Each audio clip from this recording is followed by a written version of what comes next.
Hello and welcome to Lakeland, Florida. My name is Ron Timmermans. I'm one of the many hosts with the Florida Aviation Network, and we're glad you joined us today. We're broadcasting today live and in the clear from the EAA Sun and Fun International Fly-In and Expo at Lakeland Linder Regional Airport in Lakeland, Florida. We're so glad that you came along with us today. If you're already at the air show today, that's great. If you're not, well, you should make plans to come. I would hope you can come later this week. We're going to enjoy beautiful weather. This is the first of many days of the Fly-In and Expo, and you will enjoy yourself here. And besides, all of your friends are probably here, so you might as well come and join them. We've got a great list of folks that we'll be doing interviews with throughout the week. We've interviewed a number of them already this morning, earlier today, and now we have with us Mr. John Zapp, representing the Flying Muscians Association, who is here to speak with us today. Mr. Zapp, I'm Ron, and it's good to have you with us today. Thanks nice to be with you, Ron. Yeah, so good. Lovely weather we're having this morning. It is. A little bit of rain this morning, but I think it looks like it's gone. It's passed for now, and we're going to have some blue skies and warm, sunny weather as we would expect in Florida in the month of April. So good. So John, I know we've had you on the Florida Aviation Network in the past, and it's good to have you back again. Your organization has been around for now 10 years, I understand, the Flying Muscians Association. Tell us about it, please. It's hard to believe, isn't it? It is. It was just a little dream in 2008, 2009. We went full bore and had a nice big fly-in music fest and at Spinks Airport in Fort Worth, Texas. And incorporated that year, and then received our 501c3 retroactive to June of 2009. So very happy to survive the ups and downs of the economy and the weather and the political climate and everything else, and we're chugging along now into our second decade. That's great. That's great. So yeah, right after that, 2008 is when the economy took a big tumble, and I imagine it was tough times for you as well as it was for almost everyone worldwide in that time frame. Very much soul searching to decide, should we do this? Yeah. We start a nonprofit when the economy is going down. Yeah. And, it's a passion. It's a love affair with music and aviation, and regardless of what's going on in the world, those passions don't go away. So yeah. we did it on faith and decided that we enjoyed what we do so much, there's no sense in delaying it. So we started it. Very good. Well, good. Well, I'm glad you had the faith and the spirit to keep it going.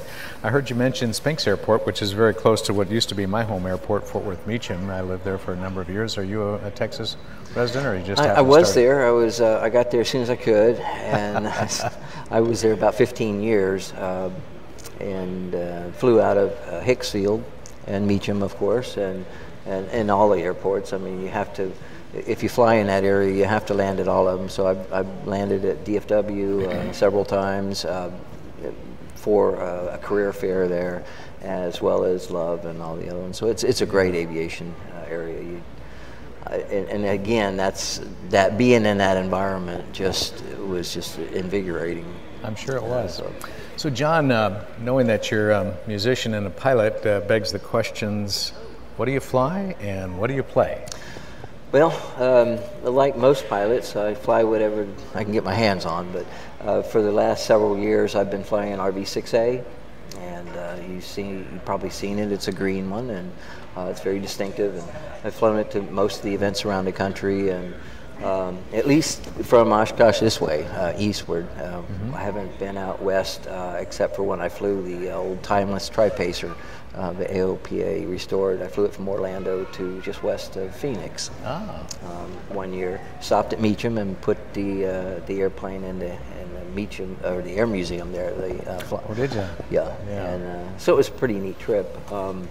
But yeah, so that's what I'm doing. I fly 172, and I've had some time in King Airs and stuff. I'm just I'm just happy to be flying. Whatever you can fly, I can understand that. So you mentioned an RV6, one that you built or one that you No, I purchased didn't build already? it. No, it's 20 years old. Actually, it's 24 years old now. It's time flies, and but I did not. I always wanted to build a plane, and unfortunately, I thought I'd slow down so I could build it, have time for it, and that hasn't happened. Hasn't happened. You're just too busy a guy. Yeah. Okay. Well, then the other salient question: what do you play as a musical instrument, or are you primarily, a vocalist? Yeah, primarily I sing and play guitar. I'm what some would say is a singer-songwriter. I've written many songs, and that's my passion, is sitting there late at night dreaming up another song and trying to tap into the ether and see what comes out, and tunes do. And my early influences were jazz. I started playing in middle school and high school. I played the saxophone and clarinet, and picked up the guitar and dabbled a little on the keyboard, but primarily for writing. Well, that's good. So, how about yourself? Yeah, so I'm a musician of sorts. I enjoy vocal music, and I sing in my church choir and the praise band, and I've played guitar when I was younger, and piano a little bit. Didn't pursue the lessons like I should have, and now I wished I had. I have a piano at my house now, and I occasionally sit down and try and hammer out a tune, but I'm not very good. I can tell you that this is something we found out, that as we've gone around and done seminars at various events around the country and attended various music and aviation events, we find out more and more the connection between mental health and music. And they claim that the best thing that you can do as you get older is to learn a musical instrument. To learn a musical instrument even at an older age. It does. It fires the synapses, connects the two hemispheres. It does the most for stimulating brain activity. Good. And they say if you play an instrument, learn another one. So if you it's time for you to learn the piano. Pick up another one. Yeah. So maybe I should grab a cello and start, and a bow and start. You'll sweat just as much as you do when you're going through an instrument proficiency flight or something. Probably. So. How long have you been involved in aviation then? How many years? Has it been a number of years? Years and years. I think for most of us, we started as kids with a passion. We saw the airplane, we looked up in the sky, and people realized right off the bat that there's something going on there. And I started with model airplanes and building model airplanes, flying in competitions and model airplanes, and doing exhibitions at air shows and stuff with the model airplanes. And then eventually, as my kids got older, I went ahead and started flying. And so I've been flying over 20 years now. And, very good. And it's a love affair. It started off early on, and that's part of what the association is trying to do, is to grab these young students and that have a passion for music and connect them in a network of individuals who have been there and done that and can help them navigate not only the academics and music, but aviation as well, and whether they chose to do it as or choose to do it as a avocation or vocation, because our members, over 700 members now all over the world, all different genres of music, and as far as aviation and music, some are professionals at the top of their game, and some are students. So it's everything in between. Wow! So it's a great network of individuals, like-minded individuals, but also passionate individuals about music and aviation. Yeah, that's great. So you mentioned 700 members worldwide in the Flying Musician FMA, as you would call it. Yes, yes. Just sent off a welcome package to a college student in New Zealand. Oh, really? Very good. She found out about us, and so we have members in New Zealand and Australia, and I sent off a package a couple months ago to Ireland, a banjo player in Ireland. Is that right? Yeah. Wow. It's really cool. So does the association have its own convention or jam sessions? We pretty much piggyback on events like Sun and Fun. Okay. Sun and Fun has been generous enough to allow us to gather while we're here, and those who come, we get to together and we perform for charities and other events, and we jam, and we have for the last, I think this is the 4th year now, we've had a stage that is sponsored by the DeLand Showcase. Oh, okay. In the Llama tent, the Light Aircraft Manufacturers Association tent in Paradise City there. And so they've sponsored that. We have the stage. People can come by and pick up an instrument and play or jam. Oh, really? Just join the jam? Yeah, it's spontaneous, and nice.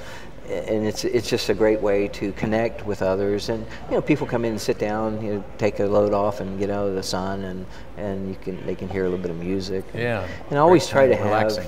have some tracks available to play through the system. And speaking of the system, it's an awesome PA system donated by Bose. Bose Aviation has been at DeLand you're talking about, or here? Everywhere. Oh, okay. It's carted around the country for us by Phil Lockwood Aero. Yes, I know Aviation Phil. Parts. They are a sponsor, and so they take it in their trailer. They store it at their facility in Sebring. And they bring it to all the events around the country. AirVenture here, DeLand, and of course it's in Sebring when we do the Sebring Expo. So it's a great Bose system, and we've got Sony microphones, and we've got Sennheiser microphones, and so a lot of different companies have contributed.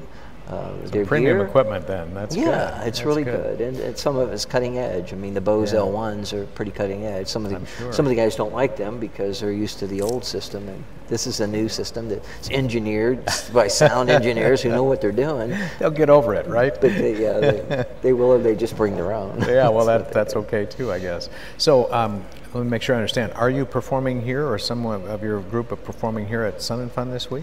We'll be doing we've got a member that's playing at the Cornrows, Gary Phillip. You may know Gary. Gary's associated with the DeLand Sport Aviation Showcase. And Gary will be performing at the Cornrows Thursday and Saturday night. We've got myself and Jeff Allen will be doing music for the workshop party on Friday night. Gary will be playing Wednesday night for the reception at the Llama tent for the showcase reception, and just various things like that. Jeff Allen flew his air cam down from Baltimore area. Wow, that was a nice long flight. Yeah, it was. And he's camping out. It's not as long as Oshkosh. Flying out to Wisconsin was long. But he flew down, and he's in the campgrounds camping, and he has his guitar with him. And, good. So there's members all over that are doing There'll be some that. Jam sessions in the campground these next few nights. There will be, yeah. We would love to do something more formal, and that's where you were asking. And that we kind of decided to put our efforts into the scholarship program that we created 5 years ago, and now we've gotten such success with that we're ready to move on to the next big thing. And what is it? Is it another scholarship program, or is it an annual event? And I think the annual event now might be something that we want to do now. It's time now to go into that next step and have our own event. I know probably Nashville. I've been scoping it out for 2 years now, various locations. Dayton was a prospect, but right now Nashville seems like it's the place to be. For music, that's and there's like a bunch the Mecca, of, isn't it? Yeah, that, and there's a bunch of musicians who are pilots in that area. I'm sure there Tim are. McGraw, Alan Jackson, Dirk Bentley. You've got Paul Lime, who's the session drummer over there. He's a member, and Aaron Tippin's not too far down the road. And a lot of musicians there who are wannabe pilots, I would imagine. It's a nice area, and I'm looking forward to establishing this annual event where we can showcase our student members as they're growing up, because they grow so fast. We give them the scholarship as they're a junior or senior in high school.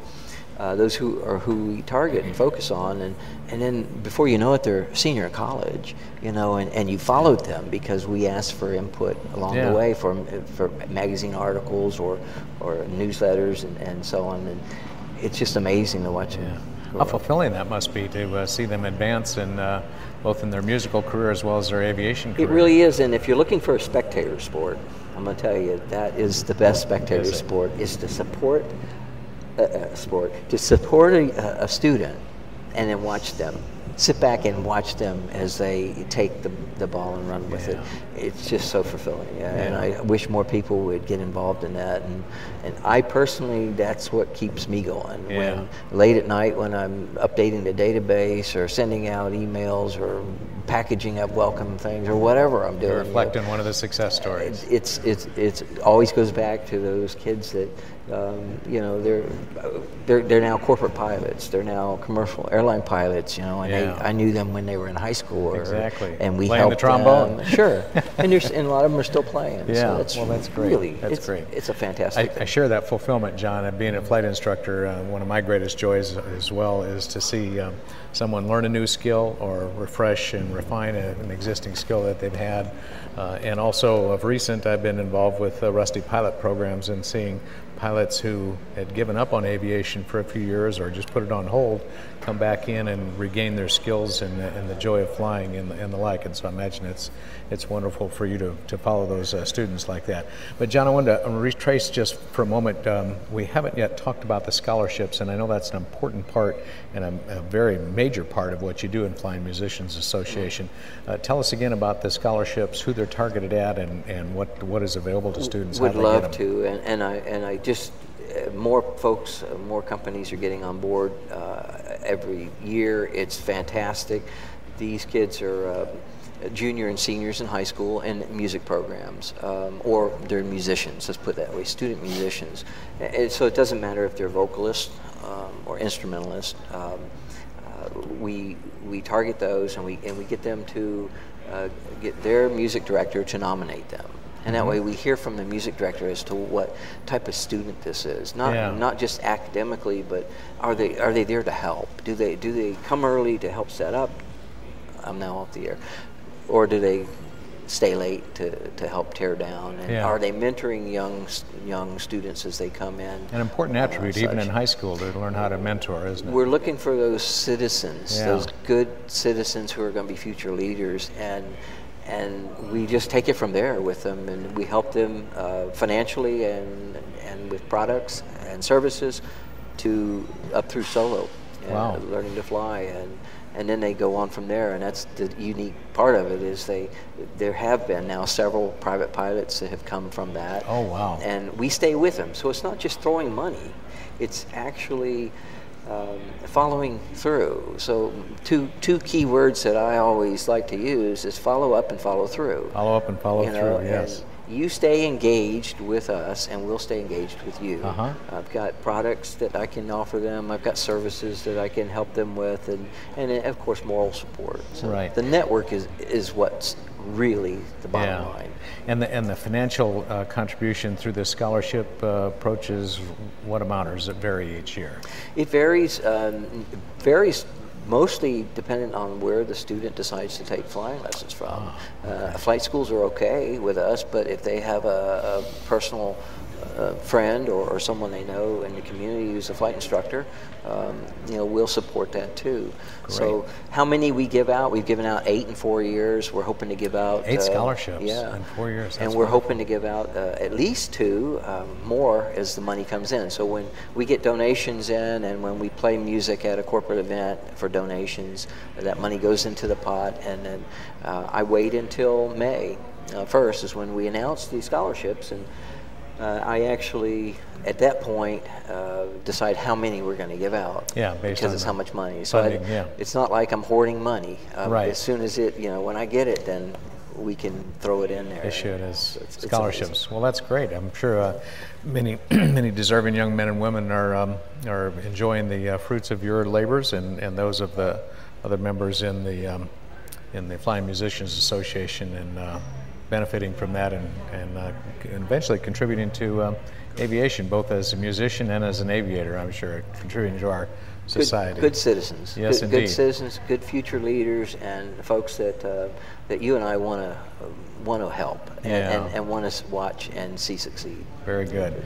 John, as we wind down to a close now, there's something that's been intriguing me ever since I first met you at Sebring a few months ago, and that is your unique hat.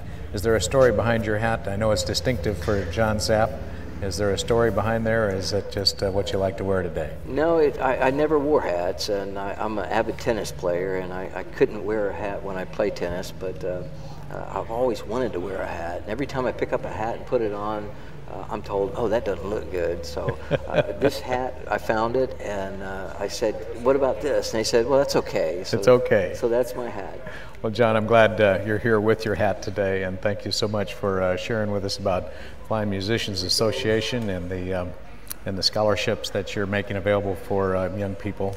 This has been a great introduction to Flying Musicians Association for me and for those watching our broadcast. So I wish you the very best in your future, both as an aviator and that RV6 or the King Air or whatever you're flying in between. Where's home now?